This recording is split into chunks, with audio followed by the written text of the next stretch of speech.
Glória a Deus.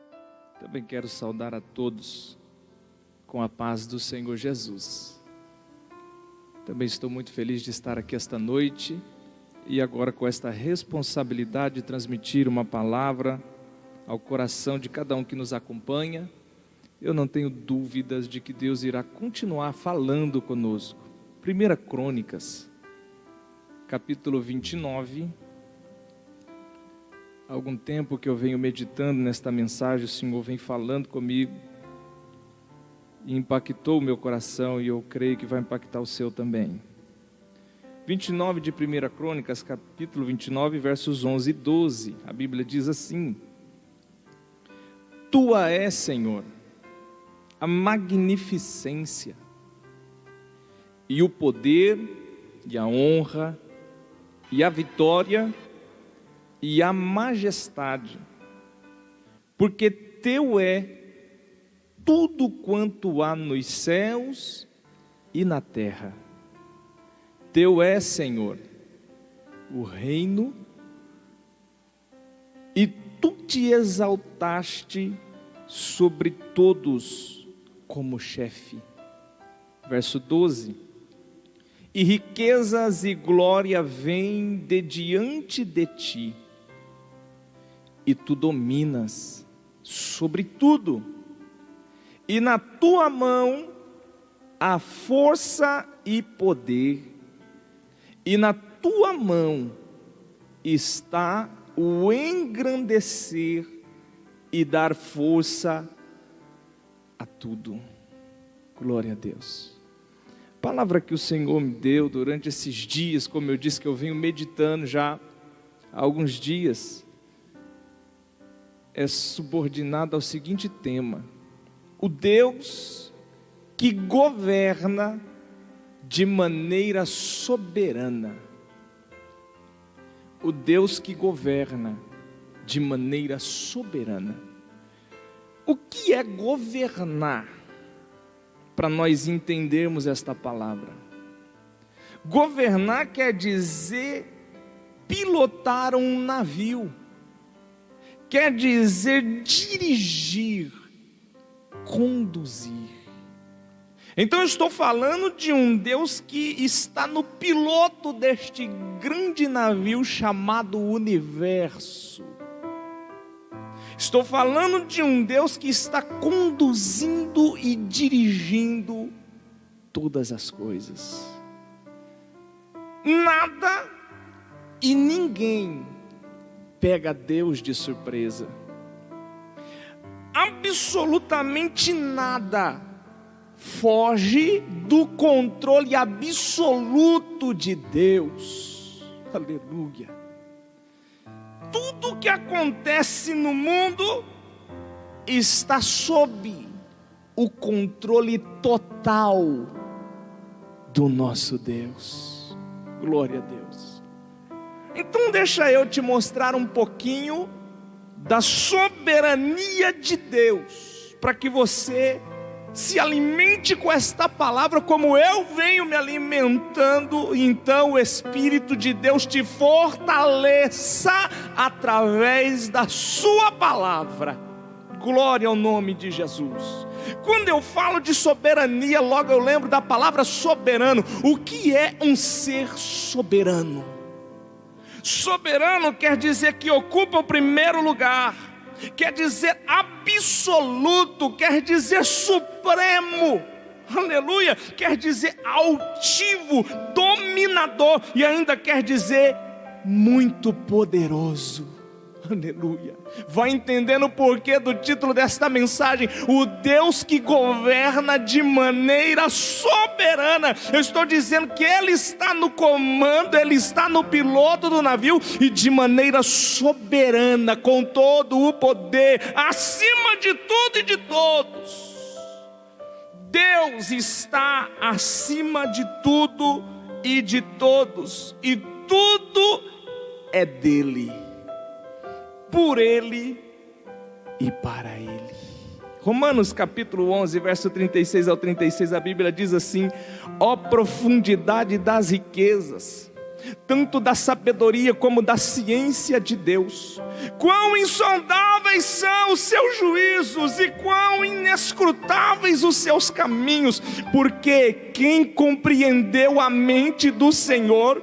Ou quem foi seu conselheiro? Ou quem lhe deu primeiro a ele para que lhe seja recompensado? Porque dele, e por ele, e para ele são todas as coisas. Glória, pois, a ele eternamente. Amém. É o que Paulo escreveu aos Romanos. Queridos, Deus é soberano, porque Ele é único e absoluto. Os seus atributos revelam isso. Os atributos de Deus revelam que Ele é único e Ele é absoluto. Quando falamos da onisciência, onipresença e onipotência de Deus, o prefixo oni significa único ou total. O Senhor Deus é onisciente, onipresente, onipotente. Onisciente, Ele sabe de todas as coisas, mesmo antes delas acontecerem, Ele já sabe. Irmãos, o Senhor é onipresente porque está presente em todos os lugares ao mesmo tempo. Ele é onipotente porque Ele tem todo o poder em suas mãos. Todo o poder está nas mãos do Senhor. Veja o que diz a Bíblia, Salmo 139, verso 4: não havendo ainda palavra alguma na minha língua, eis que logo, ó Senhor, tudo conhece. Você nem falou ainda, Ele já sabe o que você vai falar. Quando nós abrimos a Bíblia no Salmo 139, dos versos 7 a 12, a Bíblia diz, fica com a Bíblia na mão aí, porque eu vou citar muitos versículos para você me acompanhar e você se alimentar com esta palavra. Diz a palavra de Deus: para onde me irei do teu espírito? Ou para onde fugirei da tua face? Se subir ao céu, lá tu estás, e se fizer no inferno a minha cama, eis que tu ali estás também. Se tomar as asas da alva e se habitar nas extremidades do mar, até ali a tua mão me guiará e a tua destra me susterá. Se disser de certo que as trevas me encobrirão, então a noite será luz à roda de mim. Nem ainda as trevas me encobrem de ti, mas a noite resplandece como o dia. As trevas e a luz são para ti a mesma coisa. Ele está presente em todos os lugares. A Bíblia diz em Jeremias 32:17: ah, Senhor Jeová, eis que tu fizeste os céus e a terra com teu grande poder e com teu braço estendido. Não te é maravilhosa demais coisa alguma? Ele tem todo o poder. Agora que você está percebendo que esse nosso Deus, Ele é onisciente, onipotente, onipresente, Ele governa de maneira soberana, eu quero lembrar você que o nosso Deus sabe o fim desde o começo. Ele sabe desde a antiguidade as coisas que ainda nem aconteceram. É o que está registrado em Isaías 46:10. Está escrito que anuncio o fim desde o princípio e desde a antiguidade as coisas que ainda não sucederam. Que digo, o meu conselho será firme e farei toda a minha vontade. Eu farei toda a minha vontade. Ainda com a Bíblia na mão, a Bíblia nos mostra, irmãos, e agora nós vamos entrar na história do povo de Israel ali com Moisés e Faraó. Eu quero mostrar para você. Você vai ver no contexto ali de Êxodo 3, por ali, que desde o começo Deus já tinha dito que Faraó de início não deixaria o povo ir. Quando Deus levanta Moisés para tirar o povo do Egito, Ele já falou: mas Ele não vai deixar vocês irem. Olha o que está escrito em Êxodo 3, 19 e 20. Eu sei, porém, que o rei do Egito não vos deixará ir, nem ainda por uma mão forte, que estenderei a minha, porque eu estenderei a minha mão e ferirei ao Egito com todas as minhas maravilhas que farei no meio dele. Depois vos deixará ir. Deus, quando está levantando Moisés, Ele já anunciou a última praga antes da primeira. Oh Deus, Nada pega esse Deus de surpresa. Sabe por que eu fiz questão de anotar isso aqui? Porque às vezes Deus fala algumas coisas com a gente se distrai, se esquece que Ele falou como ia ser. Quer ver? Eu vou mostrar na Bíblia para você, Êxodo capítulo de número 4, versículo 22 e 23. Então dirás a Faraó, assim diz... Moisés ainda não tinha ido libertar o povo, e olha o que Deus está falando para ele. Assim diz o Senhor, Israel é meu filho, meu primogênito, e eu te tenho dito, deixa ir o meu filho para que me sirva, mas tu recusaste deixá-lo ir. Eis que eu matarei o teu filho, o teu primogênito. E Moisés não tinha nem ido ainda. Por que isso faz toda a diferença? Porque se eles ficassem atentos a isso, irmão, nas primeiras pragas, eles já iam ficar atentos. Não, ele não matou o primogênito ainda, então está tudo certo, aleluia. Meu querido, não está nada fora do controle de Deus. Essa palavra é para animar você, para você lembrar que Ele tem o controle de tudo. Continuando na palavra de Deus, o próprio Deus, pela sua soberania, o próprio Deus ia endurecer o coração de Faraó. Não foi o diabo que endureceu o coração de Faraó, foi Deus. É só você observar na Bíblia, e Deus já tinha falado que ia fazer isso. Capítulo 4, versículo 21, a parte B. Mas é o Deus que eu sirvo e você serve, está dizendo, eu endurecerei o seu coração. Deus está dizendo, eu endurecerei o coração de Faraó para que não deixe o povo ir. No capítulo 7, verso 3, a parte A, ele diz de novo, eu porém endurecerei o coração de Faraó. Irmão, sabe o que eu vejo aqui? Os faraó que pensa que está no comando, não está não, irmão, está tudo debaixo da autoridade do Deus que eu e você serve. Você precisa entender que o nosso Deus é um Deus soberano. Foi Ele quem iria endurecer o coração de Faraó. Na primeira parte dessa mensagem eu estou tentando te mostrar a soberania de Deus, e agora eu quero falar sobre os propósitos dele. Por que Deus endureceria o coração de Faraó? Quando eu falo de propósito de Deus, eu quero dizer que Deus não faz nada e não permite nada por acaso. Tudo tem propósito. Tudo tem propósito.